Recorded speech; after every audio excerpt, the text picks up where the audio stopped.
जिनके घर में मंदिरों में मूर्ति भी है और सालिग्राम की पूजा भी है, अगर मूर्ति है और सालिग्राम नहीं है तो वो पूजा अधूरी है। किसी भी मंदिर में, आप प्रिया कांजू के मंदिर में दर्शन करेंगे तो वहां सालिग्राम भी विराजमान है। राम जी के मंदिर में जाओगे तो सालिग्राम विराजमान है। युगल सरकार लक्ष्मी नारायण के मंदिर में जाओगे वहां सालिग्राम विराजमान है। और शिव जी के मंदिर में जाओगे वहां पर शिवलिंग विराजमान है। शिव जी के मंदिर में मूर्ति हो और शिवलिंग ना हो तो वो पूजा अधूरी है, पूरी नहीं है। उस मंदिर की पूजा तभी पूरी होगी जहां शिव जी के मंदिर के साथ साथ शिवलिंग भी हो। एक और बहुत बड़ी बात है यहां पर,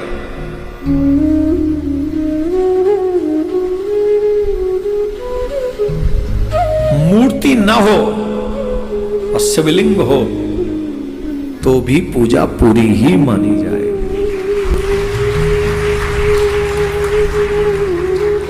मूर्ति ना हो और सालिग्राम हो तो पूजा पूरी मानी जाएगी। अब एक और बात परेशानी आ रही है, माता बहन कहते हैं कि सालिग्राम तो हम पूजा नहीं कर सकते।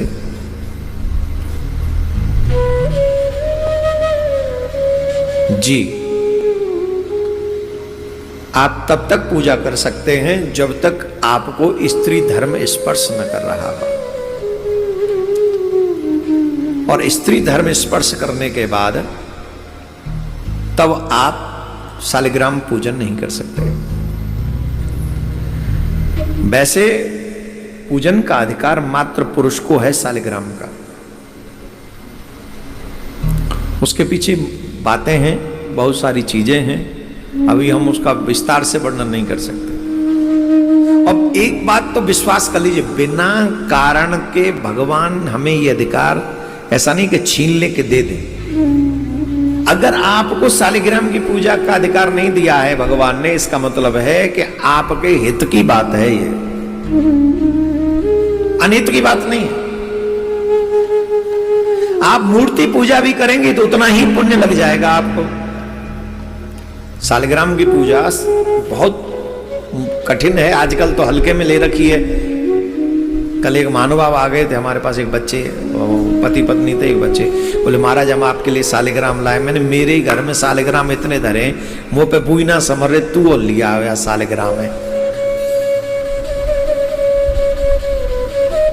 अधिक मात्रा में देवी देवता घर में नहीं होने चाहिए।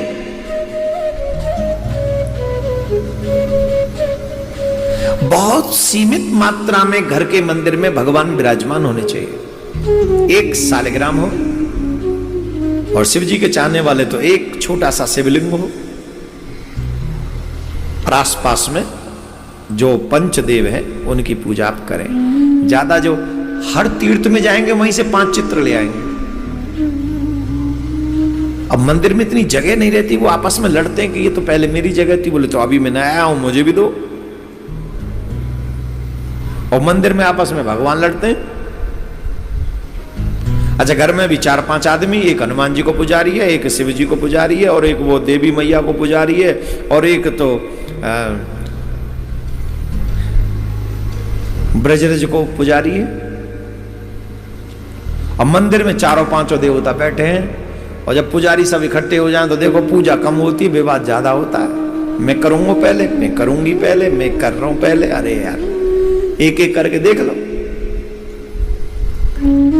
सीमित छवियां, और घर में तो मूर्तियां ना हो ज्यादा अच्छा। घर में मूर्ति नहीं होनी चाहिए। घर में आप चित्र की पूजा भाव से करो। जैसे प्रिया कांजू की छवि ले गए, उसमें चित्र है, वो आपके मंदिर के प्रमुख स्थान में है, और आप मन से, कोई इस गृहस्थ के लिए बंधन नहीं है वहां पे। वही छवि फल देगी जो सालिग्राम की फल दे रही है, जो लिंग पूजा करने के बाद फल में वही छवि देगी आपको फल। और जब कभी मंदिर जाओ तो क्या नाम है, शिवलिंग पर जाके जल चढ़ाओ। श्रावण मास चल रहा है, खूब चढ़ाओ, कोई रोकने वाला नहीं। लेकिन नियम का पालन करोगे तो ज्यादा पावर मिलेगी। या जब स्त्री धर्म चला जाए और मन एकदम प्रिया प्रीतम में आसक्त हो जाए तो फिर तो कोई बंधन ही नहीं है। प्रेमियों के लिए कोई बंधन नहीं। प्रेमी तो फिर कुछ भी करे, राधे राधे बोलना पड़ेगा, जोर से बोलना पड़ेगा। तो आप लोग सभी इन सब चीजों को सिर्फ सुना ही ना करें, जीवन में उतारा भी करें, लर्न भी किया करें, थोड़ा सीखा भी करें, जरूरी है भाई।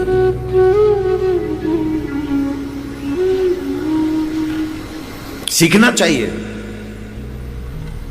अच्छी चीजों को जीवन में उतारना, और जो आपके इष्ट हैं उन्हीं में समर्पित रहो, फिर आप कल्याण होगा।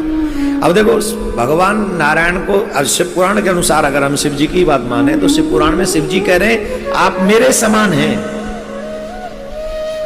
आप मेरे समान हैं, जैसे मेरी पूजा वैसे आपकी पूजा। तो अब कहां भेद रहा? जो हम पहले दिन से आपसे कह रहे हैं कि प्रिया कांजू में और शिव जी में कोई भेद नहीं है, एक अंगी है एक अंग है, तब कहां भेद रहा? आपका हाथ आपसे अलग है क्या? आपका माथा अलग है क्या? जब आपकी पूजा होगी तो माथा भी पूज गया, हाथ भी पूज गया, पेट भी पूज गया, सब पूज गया, आपकी पूजा हो गई। तो जब आपका इष्ट पूजते हैं ना तो सब पूज जाते हैं। एवरेज में कहा होता है हाथी के पांव में सबके पांव।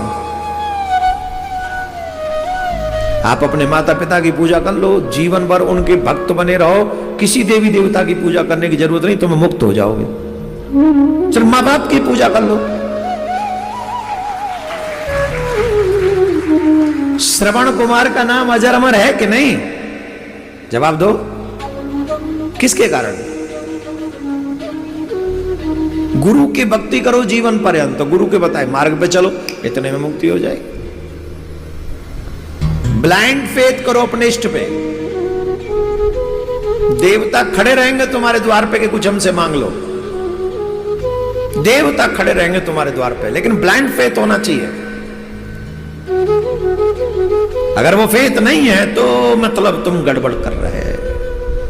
ब्लाइंड फेथ करो माय डियर, सीरियसली।